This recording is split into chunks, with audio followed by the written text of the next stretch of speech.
हाँ जी, कैसे हैं आप लोग? आज हमारे पास एक सवाल है मैट्रिक्स का। आई मीन मैट्रिक्स का नहीं, सी प्रोग्राम है कि मैट्रिक्स को हम ट्रांसपोज़ कैसे करेंगे सी लैंग्वेज में। इस तरह से एक सवाल मतलब प्रोग्राम बनाना है ट्रांसपोज़ करने के लिए। तो सबसे पहले हम देख लेते हैं कि मैट्रिक्स होती क्या है। जैसे ये ले लिया एलिमेंट,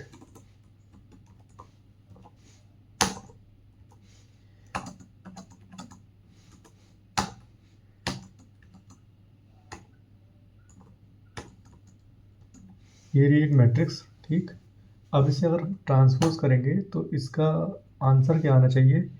पहला एलिमेंट, ये पांचवा एलिमेंट और नौवा एलिमेंट, ये तो यहीं पर रहेंगे।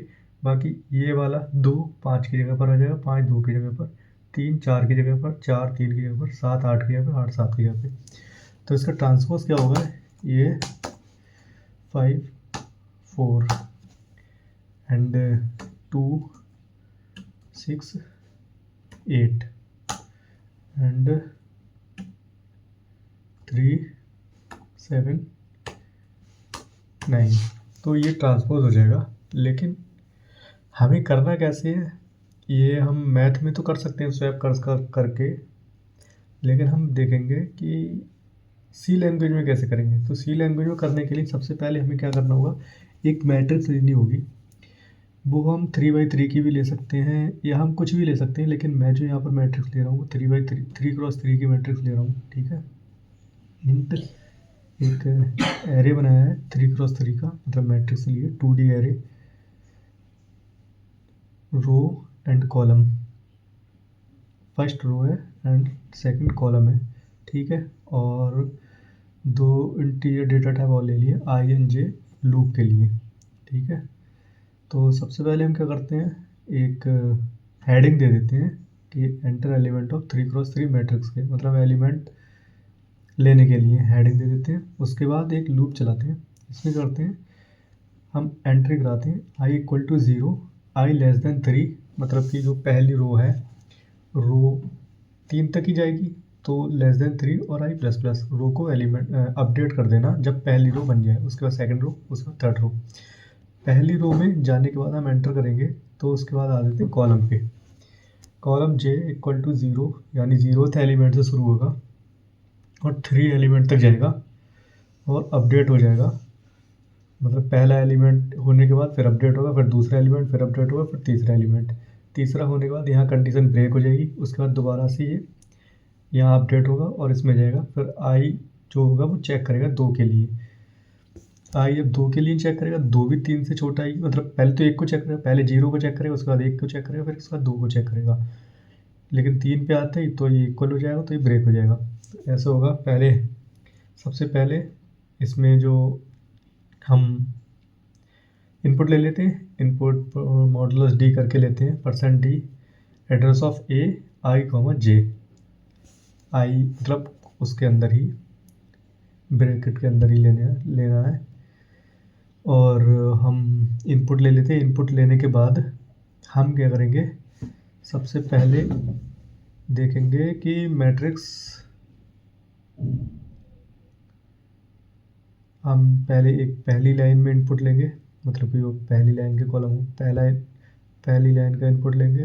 जैसे आ जा भाई इधर को, 1 2 3 ये ले लिया। इसके बाद कंडीशन ब्रेक हो गई। उसके बाद यहाँ पहुँचा, यहाँ फिर से अपडेट किया, यहाँ 1 आ गया, आई की जगह पे 1 होगा तो फिर से दोबारा आ जाएगा, यानी ये 0th रो हो गई।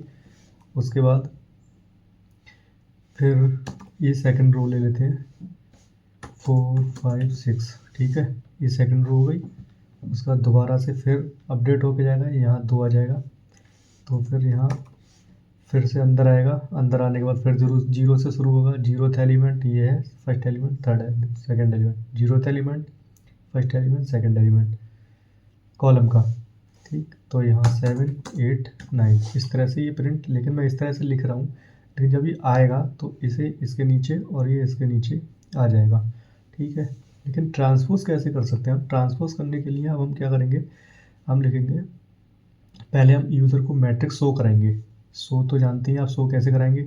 शो कराने के लिए बस कुछ नहीं है, इस वाले को कॉपी करके नीचे लिख देंगे और यहाँ पर क्या करेंगे, इसकी जगह पर प्रिंट एफ लगा देंगे और इसकी जगह पर ये जो है एड्रेस ऑफ का ऑपरेटर है इसे हम हटा देंगे बस। बाकी सेम टू सेम करेंगे और नीचे इस वाले के नीचे यहाँ पर प्रिंट एफ लिख के और एक लाइन ब्रेक करा देंगे, जिससे कि पहले एक कॉलम लिख जाए, उसके बाद लाइन ब्रेक हो जाए, दूसरा कॉलम लिख जाए, उसके बाद लाइन ब्रेक हो जाए, तीसरा कॉलम लिख जाए। ठीक है, तो ये कराने के बाद हम ट्रांसपोज कराएंगे। ट्रांसपोज में क्या है, सिर्फ और सिर्फ कुछ नहीं करना। ट्रांसपोज में जो रो है उसे कॉलम बनाना है और जो कॉलम है उसे रो बना देना है। क्या करना है, जो ये जो देख रहे हैं ना आप, ये आई को इस वाले बॉक्स में लिख दो और जे को इस वाले बॉक्स में लिख दो बस, और कुछ नहीं करना, सिंपल है।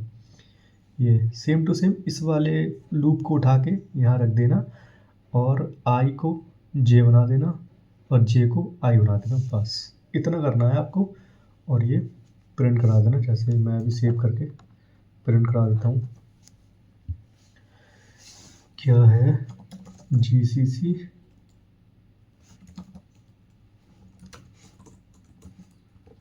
transpose.c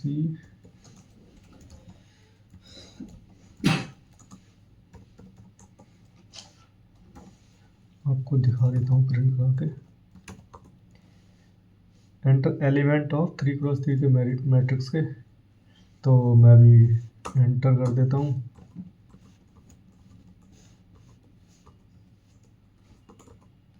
ये रहा देखो, मैट्रिक्स एंटर्ड बाई यू 433562672। ठीक है, ये मैंने मैट्रिक्स दी है, लेकिन इसने क्या किया, ट्रांसपोज किया। तो मैंने बताया था ना कि 4 के बाद जो 3 है वो यहाँ आनी चाहिए थे, वो यहाँ है। 4 के बाद जो 3 है वो यहाँ आ गया और जो यहाँ के 5 थे वो ऊपर आ गया। ठीक, इस तरह से कॉलम को रो बना दिया और रो को कॉलम बना दिया, बस यही होता है ट्रांसपोज मैट्रिक्स का, इससे ज़्यादा कुछ नहीं है। ठीक है भाई, थैंक यू, गुड नाइट।